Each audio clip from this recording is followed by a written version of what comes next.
Ayan, hello po, magandang gabi, magandang umaga 'no, kung nasaan panig tayo ng mundo, ayan. Maulang gabi po sa inyo, ha. O eto na, nandito na ba yung bagyo? Bakit nagiging maulan na 'no? Oh, pasensya na kayo sa asong nag-iingay, ha.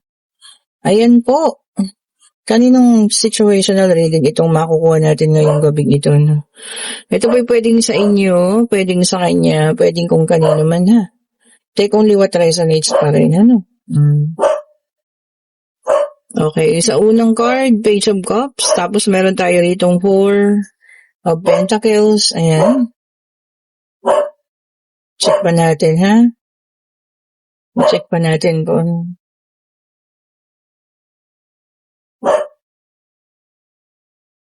paunti-unti ang ulan. Feeling ko yan yung mga ulang matagal, di ba ba? Hindi kagaya kahapon, no? Bagsak-bagsak yung ulan. Pero ngayon, unti-unti. And we have here the sun. Okay po.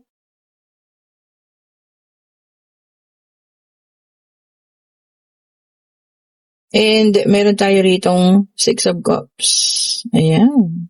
Okay. Murong natin. Ayan.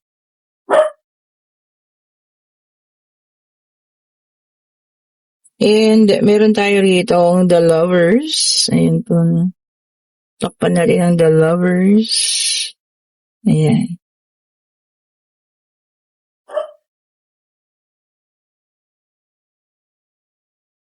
And meron tayong Nine of Pentacles. Ayan.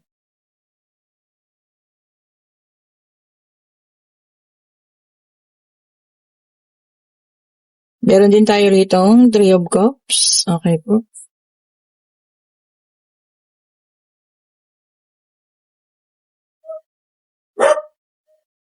Okay, isa reading natin ha, you may or you may not resonate. So take only what resonate pa rin. Dalawa sila. Okay, isa lang kailangan natin po ha. Isa na lang po ang aming kailangan. Ibigay nyo na ang aming kailangan. Isa na lang po. And we have here the Six of Pentacles. Ayan ha. So dito po kompleto ng ating situational reading. At nag-iingay ang ating mga aso. Ewan ko pa. Dahil siguro madilim na. Oo, mag-aalas 7 na ba? Baka mapanood nyo ito mag-aalas 8 na. Ang bagal lang ngayon. Internet po. Dahil siguro nga sa tag-ulan. Ito na, kompleto na. So dito sa ating situational reading, no, may nakikita tayo rito na sa ngayon talaga sobra-sobra yung kanyang tightness ng budget. Ayan kung nakikita niyo naman.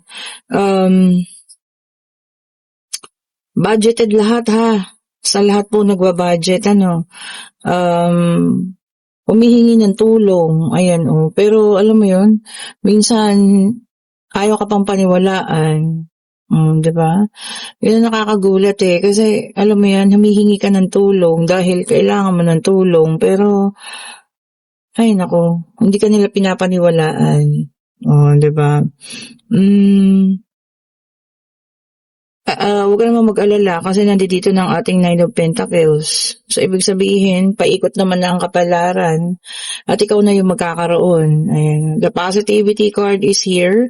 Maging positibo lang palagi, ha? Kahit sa mga kaibigan, humihingi ka ng tulong pero hindi ka pinapaniwalaan po. Parang pakiramdam nila, ay hindi totoo yung mga kinikilos mo or mga sinasabi mo, Bakit ganon? Hindi nila kayang paniwalaan na yung totoo, di ba? So, ayun ha, tandaan mo itong mga panahon na ito, kung kailan talagang kinakapos at ginigipit ka at walang gustong tumulong sa'yo. Pati ang ex-partner mo, ayan nagsasabi ka, hindi dito ang ating the Lovers. Ayan, nagsasabi ka, pero parang hindi ka rin naman pinapaniwalaan.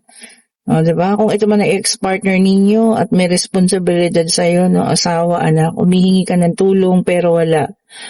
Mas gusto pa nilang tulungan ng ibang tao. See? Pinipili nila, yung gusto nilang tulungan. Bakit ganun? Diba? Hindi ka naman hihingi ng tulong kung kaya mo. Diba po? Bakit ganun ang mga ugali nila? Kahit sa partner ha, or sa ex-partner mo, walang ayaw ka man lang tulungan, ayaw kang bigyan ng tawag dito, ng tulong na kailangan mo. Personal man itong tulong, financial, emotional, no? Wala eh. Bakit ganun sila? Ano nangyayari sa mga taong ito? Magaling lang kapag sila yung may kailangan at ngayon na ikaw ang nangangailangan. Alam mo yun. Wala silang sagot kundi wala. Di ba po? So, tatandaan nyo ang araw na ito, no?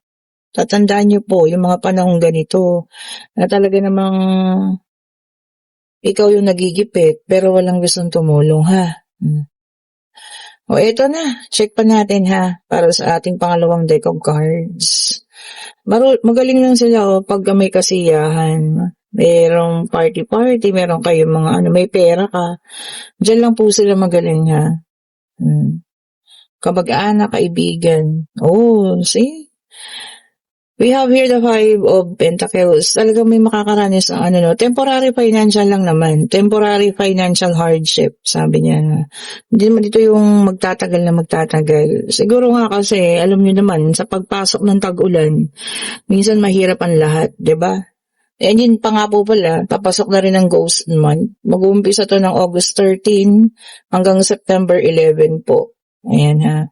And August 27, yung pinaka-peak niya talaga. So kung kaya natin kasi August 27, parang ang paniniwala dyan nandiyan lahat ng mga ang mga kaluluwa. Di ba dadalaw. So kung kaya magsinding kandila, no? Sinding kandila po. August 27 ha. Hindi nyo kalimutan. And ang ghost month, no? Hindi naman siya masama. Kaya lang, kung kayo maglilipat ng bahay, iwasan muna. Magtatayo ng negosyo, iwasan muna, no? Kasi hindi siya magandang buwan. Paabutin niya na hanggang September 18, yan. Magandang numero. Diba?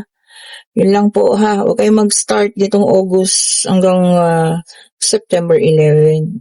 August 13 to September 11.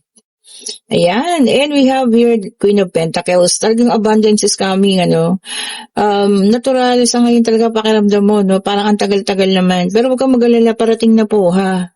Niluluto na yan para sa'yo. Maniwala ka, magtiwala ka. Mga ilang araw na lang yan, magbabago na ang kapalaran. Kung ngayon talaga pakiramdam mo, gipit na gipit, yan. Maghintay ka na lang mga ilang araw po, ha? Magbabago na yan. At syempre, ulitin ko ha, huwag mong kakalimutan yung mga ginawa sa'yo ng mga tao ito. Na talagang nangangailangan ka, hindi ka pinapaniwalaan. Ka pa, makiri, alam mo yun, inaasar, ganyan. Diba? Sa oras na meron ka ha, ingatan, syempre. At alam mo yun, mag-save. Kaya nandoon ang kanina Four of Pentacles, i-save mo. Para sa mga panahong darating na ganyan, tightness, meron at meron. See, tingnan mo, shower of blessing. Claim nyo na yan ha. Shower of blessing, paparating na po para sa inyo. Sa lahat ng mga nahihirapan ngayon, ito na, within a few days, babangon na at iikot na ang kapalaran ha. Kailangan ito'y mapanood din yung reading nito at ng mapaghandaan. Di ba? And we have here the Six of Swords. Ito maganda, no? Sabi niya dito, progress. Ayan. Tapos, mag-move forward ka. Iwanan mo na itong mga taong to. Tingnan mo, maglalapit sa'yo na naman itong mga to. Kasi, pag nakikita nilang sunod-sunod yung blessing mo. Bakit? Gusto nila makahingi. Diba? Pero nung ikaw yung walang tumutulong. And we have here the Nine of Wands. Ayan, tama naman. Sabi niya dito, be resilient, no? Kahit anong pagod natin, tumayo tayo sa lahat ng mga bagay. Kumbaga, gawin natin yung pinaka-the best natin. Lumaban, laban lang. Matatapos din ang lahat. And we have here the Five of Swords. Ayan. Talagang yung intimidation, aggression, tapos yung parang bullying pa yung ginagawa sa'yo. Kasi imbis na tulungan ka, diba? Ganyan yung mga pinagagagawa nila. We also have here Five of Cups. Ayan. Sadness. Totoo naman, nakakalungkot, diba?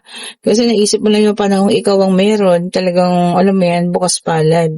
Tapos ngayon, ikaw yung humihingi ng tulong, wala man lang, diba? Parang walang gustong, makinig. Hindi mo lang gusto magbigay kahit ano man lang. We also have here the Hermit, may dalang number 9. Okay po. Sabi niya dito, no? Reflection. Ayan ha. Tama-tama yun. Reflection. Do not forget that. Pag ikaw naman yung nagkaroon ha, mag-reflect ka, isipin mo lahat ng ginawa sa'yo ng mga taong ito, no? Yung mga ginawa nilang, imbis na tulungan ka, pinagtatawanan ka, nilalait ka, no? Pagdating ng mga blessing na para sa'yo, hindi ko sinabing magdamot tayo ha, pero isipin mong lahat, yung mga pagdadamot, yung mga pambubuli, no? Pagtawa na ginawa nila sa'yo. Okay po? At saka hindi sila kaibigan po hindi din kamag-anak yung mga yan. At kung ito man ay yung person, kung ex-person mo na yan, huwag mo lang hingan kahit kailan. Diba? Ito, pangatlong card na natin, pwedeng sa inyo, pwedeng kung kanino man, take only what resonate pa rin po.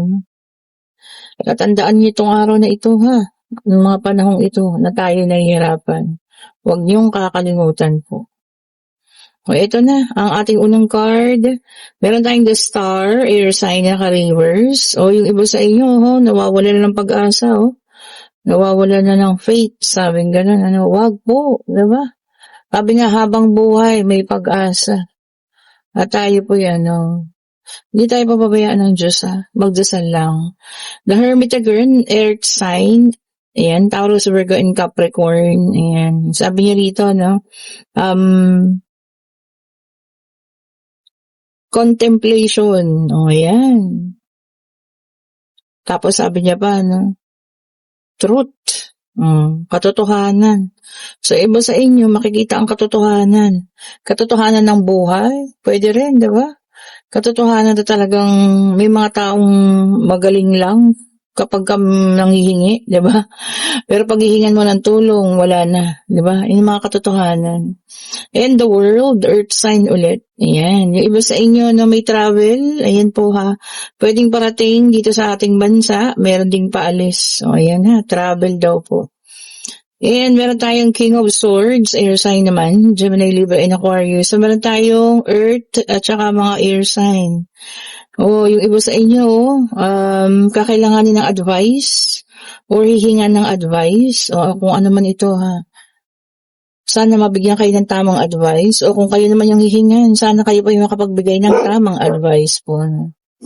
Ito pa, tignan pa natin. Ayan si Puy Puy, kamusta raw po kayo,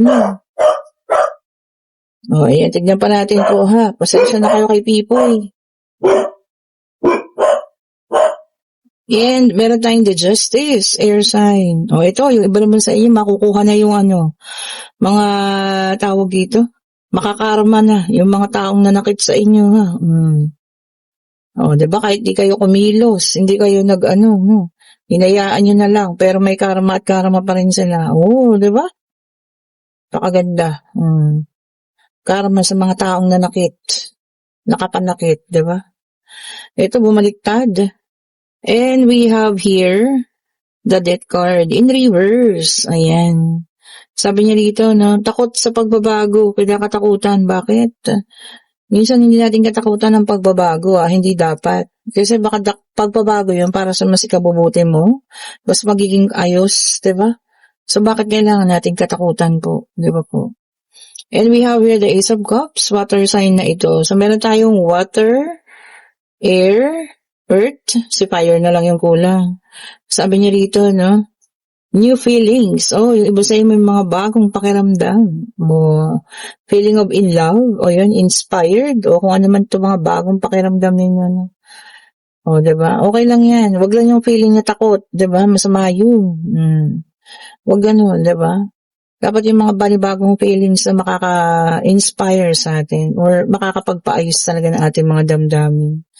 Ito na para sa ating final card. Lumabas ang fire sign, Aries Leo Sagittarius, King of Wands. Okay po. So lumabas po lahat ng zodiac sign dito Sabi niya dito, overcoming challenges. Ang ganda, pinakahuling card. Siya pa nagsabi, no? O, ayan ha, ma-overcome na po itong mga challenges na kinakaharap natin ngayon. Ano mang paghihirap ito, sakit ng damdamin, emosyonal, physical, ano man, financial, o, di ba? Ma-overcome na daw po. Which is good. Sabi ko sa inyo pray lang. At lahat po ay makakayanan, matatapusan po ang lahat ng mga bagay ha. O, ito na ang ating yes and no card. Kayo po'y magtanong na ha. Pag-ibig, pangyayari, financial, ano man ang nais na niyong malaman, ano? Pag-ibig, pangyayari, financial. O, ito na po. And yes po ang sagot. At meron tayong 4 of Wands. Ayan. Sabi niya rito, no? Meron kayong family get together. Ayan, baka bukas, no? Kasi linggo bukas. O, ayan po ha. Kahit maulan, pwede siguro sa bahay lang. Ano? Family get together. Siguro mga simple lang. Di ba? Mga immediate family members, magkakapatid, ganyan. Maging masaya. Ayan, celebration para bukas. O, ayan po. At kung nagugustuhan yung ating reading, pa-like, pa-share, pa-subscribe, and hit the notification bell para lagi kayong updated sa mga bagong videos na nare-release natin. At sa lahat ng gusto umorder ng ating mga bracelet, ha, kayo po'y mag-chat na. Ayan, at hindi ako natuloy kanina sapagkat napakalakas po ng ulan dito sa amin ha. Siguro by Monday, mga madam, mga lahat ng naka-order, Monday po ha, tayo makakapagpa-JNT. Okay po, pasensya na po kayo ha, talagang hindi ko kaya tumawid dun sa matubig po kasi dun sa kanila bago makarating doon. Okay po. Thank you so much po ulit, and sa lahat po pala ng gusto ng ating reading on Friday, magpa-reserve na kayo. Kasi na yun, katapusan na pala, no? Oo. Ganda rin ng end of July na to. Hindi ko alam kung anong date. Basta, end of July na yun yata yung Friday. Okay po, kayo na po yung schedule na as early as now, para makita natin ang forecast mo by August. Diba? Malay mo makasama na yun. Okay po, thank you so much po ulit. Stay safe po sa lahat ha. Dala na kayo lagi ng payong po. Jacket, payong, ganyan. Mag-ingat po kayo. Bye-bye po sa inyo.